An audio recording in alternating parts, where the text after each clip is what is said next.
Y'all ready to run this album? Oh my gosh. Yeah. Yeah. Look at Sheed, bro. This fool's on the fucking couch, dude. He's ready. Yeah. All he needs is ready. popcorn. I know, Oh, right? you got popcorn? Quan, you So want to give it what's the backdrop on this real quick, though? What this is on? Yeah, walk us in.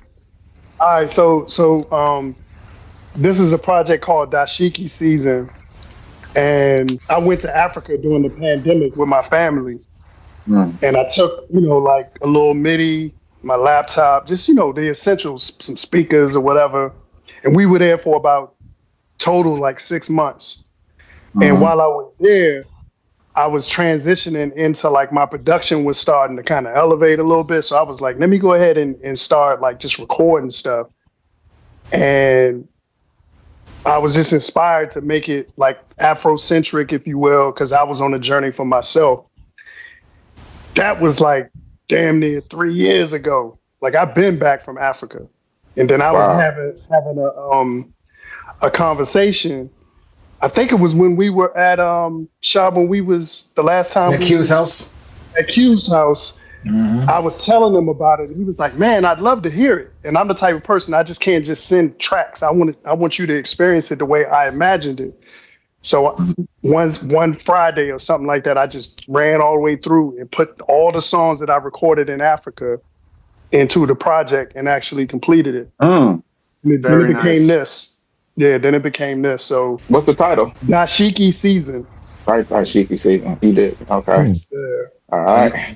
I should show the cover art too, so y'all can see what that looks like too. The cover art is fire. Quan, you said you were going through a season or something like that too. What was you mean a season in life? Were you going through some changes like as a person in the time period? Or what was going on with you? The pandemic had me stressed. I mean, had everybody stressed, and all you had on the news and everything was like doom and gloom, and you couldn't go nowhere and everything like that. So we chose to go to Africa because they had open borders. That was like only Tanzania was the only place that had like open borders, so we could go. And they, it was just like beautiful. It was summer, tropical, just beautiful. It was Africa. You know what I'm saying? And it was going to a place where you didn't have all the politics and all the distractions that we have and had back then. So I was super inspired over there, man. I was super inspired. Is this a vinyl pressing? No, not yet. It should be. And you can through SoundCloud now, right? They got that. That's who we're looking at. Yeah. They're looking at what Quaz got. His house record pressed up through the same company that SoundCloud does their stuff through, and Q heard it and touched it and felt it. He said it's pretty solid. A solid product. Yeah, it's a solid product. Okay, that's definitely the next level for me. All the projects that I got, I want to do like short runs and get them joints out. And you can buy one-offs. You ain't even got to do runs. People can buy them one at a time. You ain't even gotta press them up and have them brought to your house. People buy them right off the website, and they just it's like a profit share type deal. No holding inventory, no sitting there with 100 albums in your basement. None of that stuff anymore. Okay, ready to hit play? Let's knock it out. See, I feel like it's time for us to go away from here. You know what I mean? It's like the weight's off my shoulder, man. Let's finish this rap. Felt like I went to get some cigarettes. Your father is back. Here come the crooked police. No justice, no peace. Angels and demons, snakes and leeches above and beneath us. Watch the angles, they creeping, besiege us. Code in their speeches. Peace to the streets, scholars and poor righteous teachers. Kwenye bala la chibuko kama mama, na asili ya kupendeza na misuko. Look in my eyes to see how high the bags go. To realize ain't your country on the flagpole. Maybe you know, maybe you don't. And just get to the point and shoot. That's how you stay anointed. I don't think we asking for too much out here, man. We want it just to change your life. You gotta stop shitting on this, man. 40 acres in the middle. That's Dashiki Season. That shit was dope. It's incredible, bro. That's incredible, man. God damn, that's a ride. Bro, that shit took me back almost to still. I thought it was me. No, that joke was good. That joke was good. Yeah, there's a couple points that hit me like that too, man. Especially here in Sky. Oh man, Sky. My daughter sung on one of the hooks. Yeah, that got me. There's some good ride out beats on there. Yeah. You can ride with that. Hey, man, I know you heard that Atomic Dog on there too, The guitar game is crazy. Who's playing the guitar? The samples playing the guitar. Samples? Okay. Yeah, I was in Africa. I probably could have found somebody like the dude that was rapping in Swahili. He got some dope ass music. Yeah. We was trying to work with each other a lot, man, but it was like his flow. He was trying to get his shit together as far as like trying to rhyme in English. So I was like, man, just rhyme that joint in your native tongue. You know what I'm saying? That's perfect. We had other tracks though. Thank you. We had other tracks and stuff, man, but a lot of that stuff got lost when I got back home. I couldn't like this project is one wave file. I cannot find the Studio One session. Oh, I know that feeling. That's the worst. That is the worst. Hey, I love you guys, but I got to take off. I got to let the dog out. The buddy's got to go. I was zoning out. I was in a zone. Like I love the guitar. I love the different vibes. Yeah, that was hot. Yeah. Like, thank you, appreciate it. Different flavors.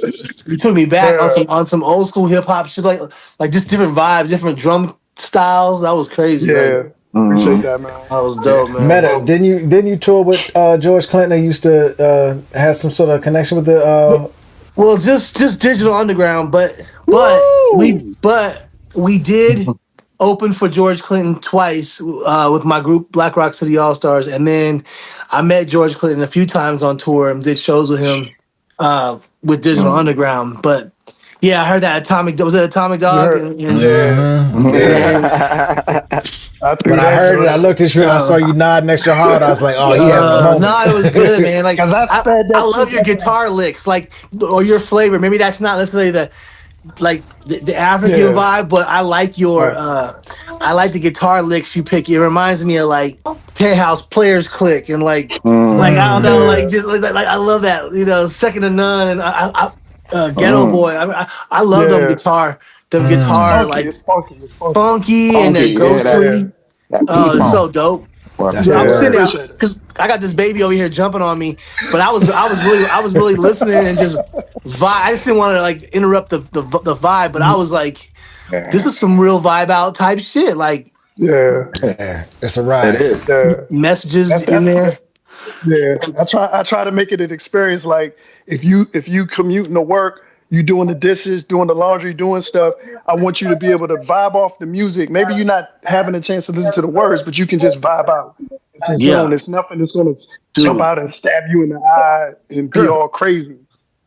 You know what I'm saying? All the MCs were dope. Every MC that got on there, from Africa to the American ones, were all fire. Like Cats was really spitting. I was like, damn, guys are so good. Was that Sabotage, the other MC? That was Sabotage, from San Diego. Yeah. Me and him been rhyming for years. Yeah, almost 20 years now, right? Yeah. From the MySpace days, right? Yep. He actually released a new project that I'm on called Kids with Guns.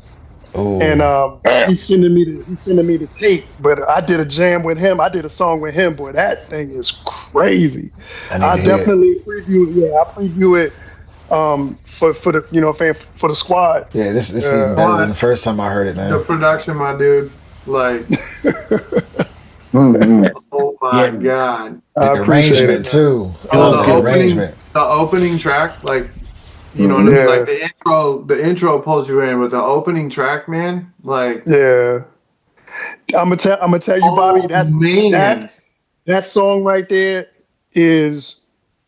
that's one of the songs when I produced it, I was like, cause Sean will tell you, like, there was a time when like I would catch a sample or catch a particular song, but a lot of my earlier, when I was tinkering and messing around with production, I was playing because I couldn't find the right tool to loop stuff and sample and chop.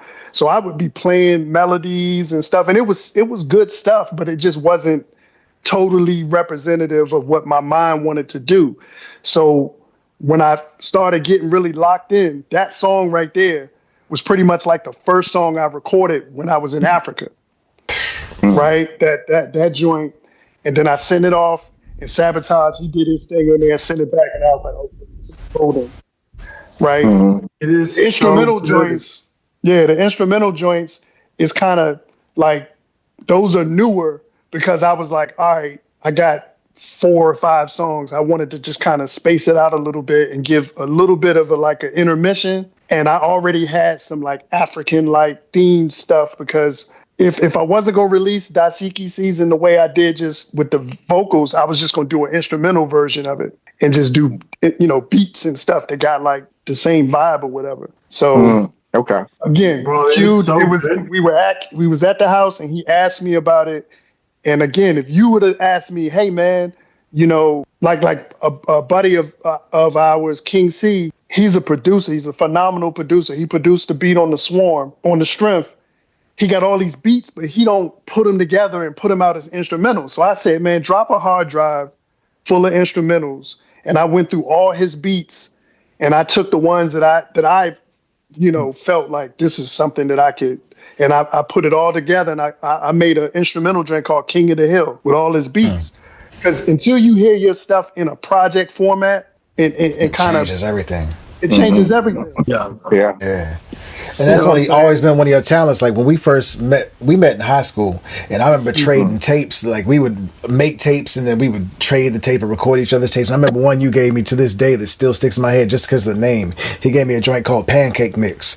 That shit was that was the shit.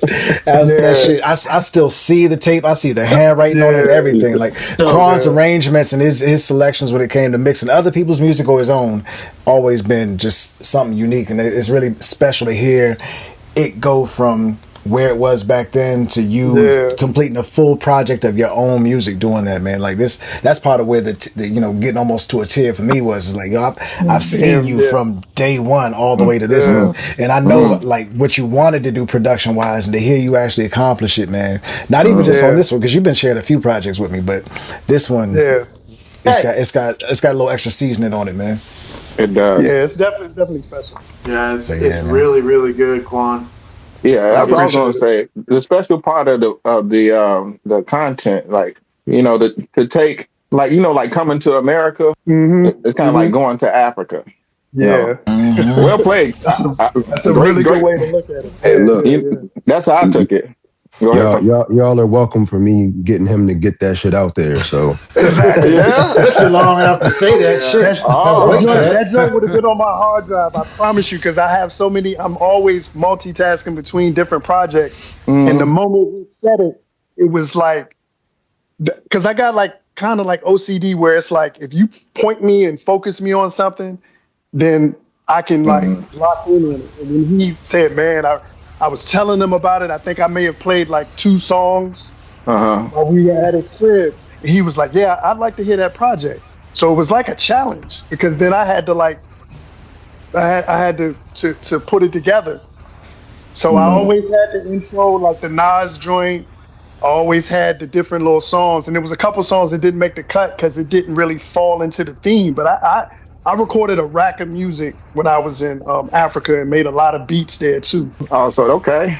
So this is the cream of the crop that you chose from. And you turned it around in like 2-3 days too. I remember we left Q's house and I heard it within a day or two, I think. Yeah. You had sent that joint. I was like, damn, this dude turned this shit. He really turned this shit around. Yeah, album cover, everything. But see, hold on, let me finish my train of thought. So like going to Africa, right? Yeah. So it's the reverse of coming to America. So the switching of the kombucha, like pouring out kombucha, like I think that's what Meta was trying to say. Like the speaking things into kind of like what we were just saying, like speaking this to existence, and then like being the provider of that movement, because you got the kids, because you're the one taking them to Africa during the pandemic. Like when it's time to go, Pop got you, even the baby. You know what I'm saying? Like that kind of shit like that lends it to the years of experience that most of the people that your listeners their demographic basically. You know what I'm saying? So shit, I appreciate the intermission and the instrumental. If I didn't know you as a producer, I would appreciate the fact that you did like an intermission, and then it was like a celebration in the middle. Like I figured like you probably just walking around, you ran into like a ring of fire, y'all dancing and shit. Well done. I was listening for the arrangement. That's dope. I mean, different people listen. They are attracted to different things in music. Like some people, the only thing they want to hear is your bars. They just want to hear the metaphors and stuff like that, right? And you got some people that they are more in tune to the production. And then some people just want to go along for the ride. So when I make music, I try to make it so that there's a beginning and there's like even with the Orphans Project and everything, it's a theme. And it's like when you go to a movie, you don't just know everything that go on in the trailer. You got to kind of be led into it. And to me, I think from the De La days, NWA, music, when you bought it, you knew what you were getting into, so to speak. But then there was extra stuff in there too from the artists that you may not have expected. Man, Because everything now is singles driven. So you just kind of get you get a taste. And like I'm the type of person that if you share a link, like Sean send me a link and be like, yo, this is the such and such project. I might not listen to it for 3 or 4 days, not because I'm not pressed to listen to it. I got to be in the right environment to hear it without a whole bunch of distractions, because I want to hear it the way you intended to be listened to. If you put 8 songs together, you chose to put song 1, 2, 3, that's right? And I even go as far as like the Marvel movies when they keep people in the seats to wait for those closing cut outtakes. That's right. So it's like if you know, you know. And that's, you know what I'm saying? That's like, I want to make the music interesting and bring it back to that level where people are engaged and not just like on their phone, watching the show while listening to your joint. Like most people, when you ride with me and we listening to a new project together, ain't nothing said. You might hear, ooh, ah. But when we talking about, yeah, man, you see the Knicks, man. I'm like, nah, come on, man. Dude, it's like going to your kid's recital and you sitting there on your phone. Like, this is a moment. And maybe it's a dying skill set or intention or something like that. Maybe it is, maybe it's not. I see some people kind of returning to it. Tyler, the Creator, does it now for this generation. Yeah, he does. It's people that kind of do that persona thing, right? Well done, man. I appreciate the feedback, man, because like I listen to stuff and then I won't listen to it for a while. Like I haven't made any new beats and since I've been here, even though I brought my stuff, because I think sometimes you just gotta let it. You gotta find like, damn, I got this pair of shoes, and then you engage with it, and then you fall back in love with it. My house just got broken into. That's scary, right? So then our friend came over, and so when they was leaving, they was like, "Ain't that your watch over there?" I'm like, "Damn, that is my watch. Ain't that your such and such?" So we followed the trail, and we followed the trail to homeboy. That was his jump off spot where he was stealing from everybody. He had a stash spot. So we looking at, and all my shit was in there. Not all of it, but some of the shit. So I'm like, damn.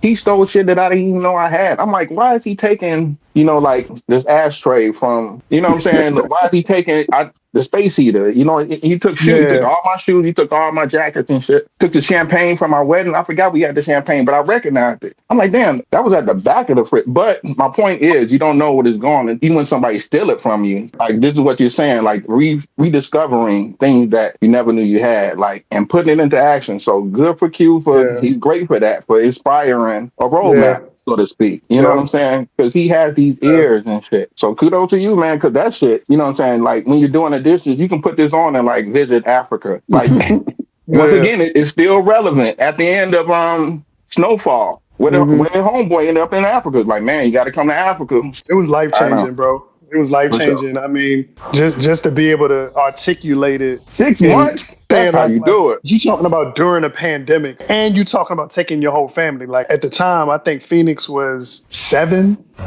You know what I'm saying? Like, so that's like you taking, almost getting our phones stolen, and as the head of the household, the father and dad and all that stuff like that, you be thinking like, damn, did I put my family at risk? And this could be anywhere. It's not just talk about it. Any place far away from home, right?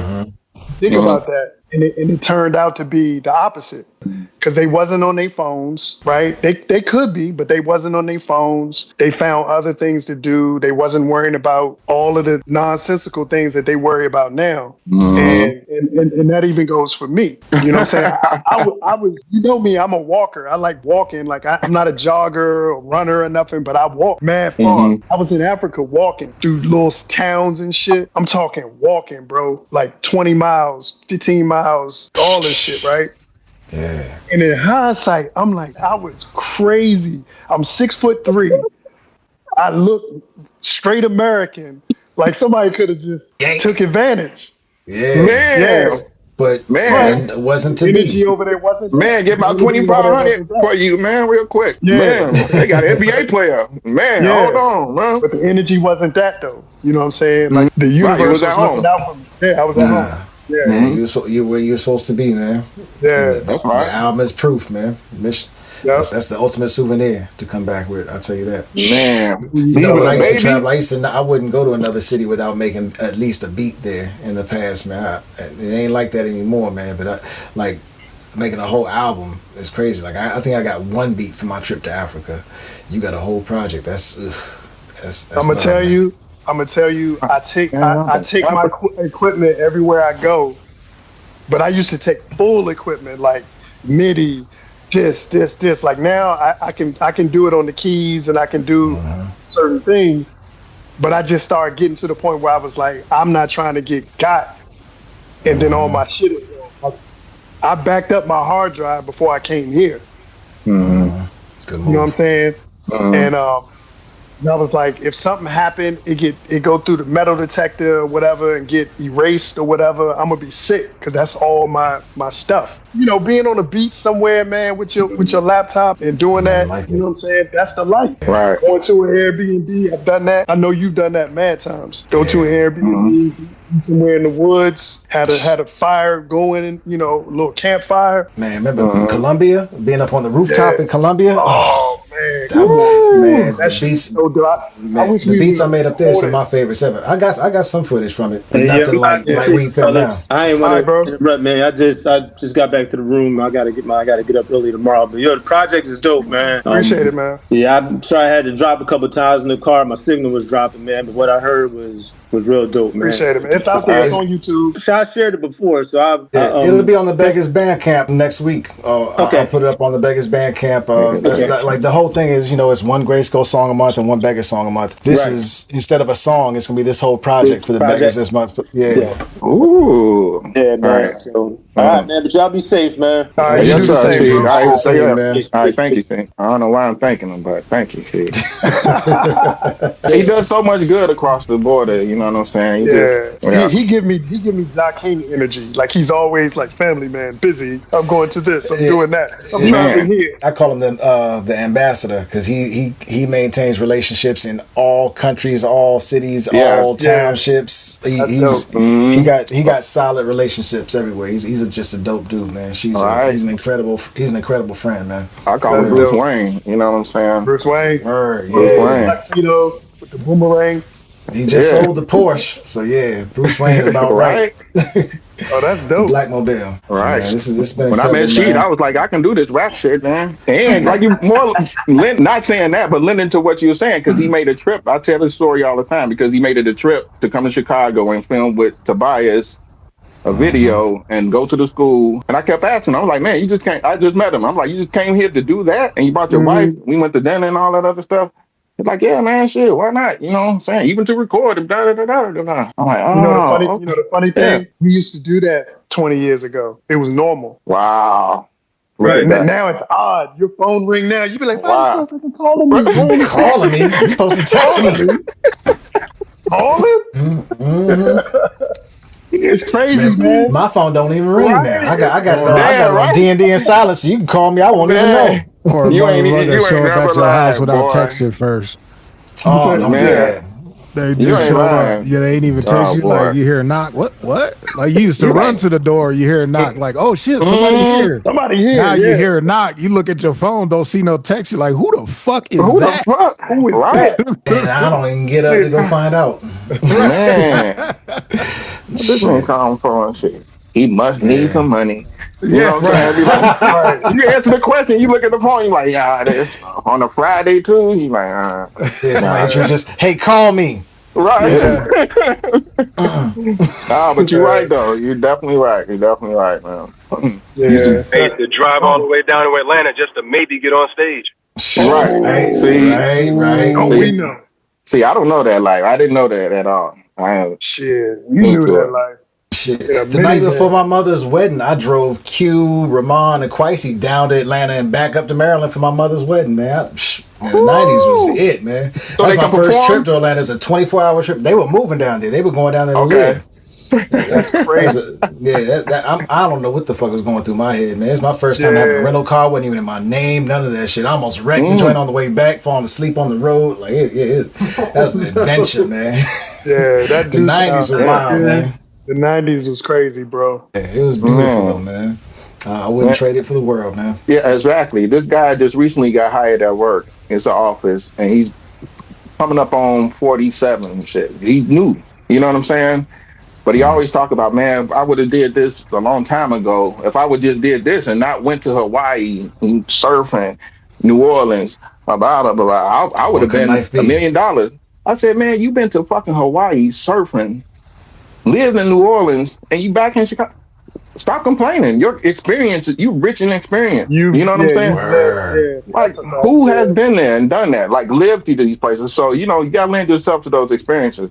Like, man, we were definitely out there. Yeah, I've learned to be more and more grateful for everything, even the painful shit, man. Like, all of that shit was worth it, man. I had to do this. If it was a fifth, we'd all be drunk, and that's how I look at it now. Fuck the if, man. Yeah. When you hear people say things like, they sound like they regret certain things or what if and all of that, like you wouldn't have the friends you have, you wouldn't have the skills. It's certain moments that you arrive at certain things and it shapes you and you become who you are. Because of those events. Yeah. Like straight up and down. Like my job stressed the hell out of me, but I got a job, right? Or if I'm working my ass off and watching my wife work her ass off as an entrepreneur, and I'm like, man, you need to sleep more. And it's like, she in her happy place. She's doing what she's passionate about. She's doing what she's passionate about. That's right. Living the dream. That's right. Yeah. That's right. Jay-Z said his uncle said, sleep when you're dead, man. Or rest when you're dead. Rest when you're dead. If you're doing what you're passioned about, it's squeezing every drop out of this that we got, man. And somebody said to me the other day, they said, the end of this whole rant off, they were saying, but you got a good job. I was like, oh wow, but I have a good, you know what I'm saying? Just like, this person works just as much as I do, you know what I'm saying? But you have a good job. I'm like, what the fuck does that really mean and shit? You know what I'm saying? I mean, it's still stressful. It's a matter of perspective, man. It's a matter of perspective. You can take somebody that work a job and they get $200,000. Or you could take a person that work a job and they get, they working at the car wash or whatever. They're going to have the same complaints because we're human beings in the same existence, in the same scenario. So it's like you're going to have that person that knows everything, can't be told nothing. You're going to have a person that's going to be sucking up to the boss. You'll be having a person that can't do right, can't get right. Someone always complaining. You're going to have a little snitch. It's like the same ecosystem. So we human beings experiencing all the same things at the same time, just in different bubbles or different experiences or realities. Because I'm here and people cool and everything is definitely different. Like when you go down south or you go different places, I feel like people are a little bit warmer. Like I was in a Target, this lady walked by and I was like, smile. And she smiled. She was like, and I was like, if I'd have done that in DC or Maryland, man, they'd have been like, psh, boy, right? You go down Georgia, people honk their horn when they drive by. And I'm like, who the hell, what you honk? I don't know you. But they just saying, hey, hey, what's up? Yeah. And you don't know them. You don't know them. They just being First time I had that experience was in Atlanta. In Atlanta? Yeah, blew my mind. Yeah, it happened in Virginia all the time. In Charlottesville, people always honking and saying what's up and talking and stuff. Man. But yeah.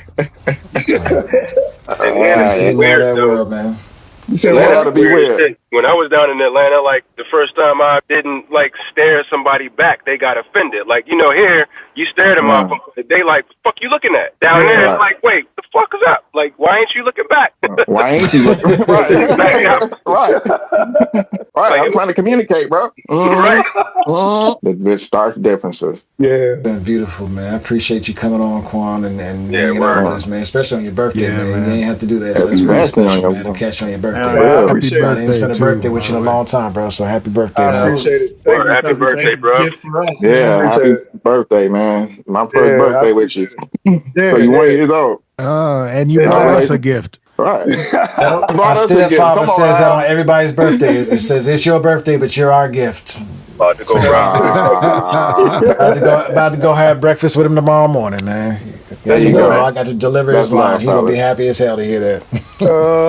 That really is. Well, I appreciate y'all feedback, man. I had to step away, man, because I was dealing with, my personal issues, and my gift to myself is being 9 months sober. Congratulations, man. That shit feel dope. I'm just saying, like, for me, it's a lifestyle that I always like. That shit is whack, and it's not whack. I didn't think it was possible. It would be whack. Yeah, I just thought it would be whack. It ain't whack. I don't even think about the shit. But it caused more harm to myself and to the people I care about.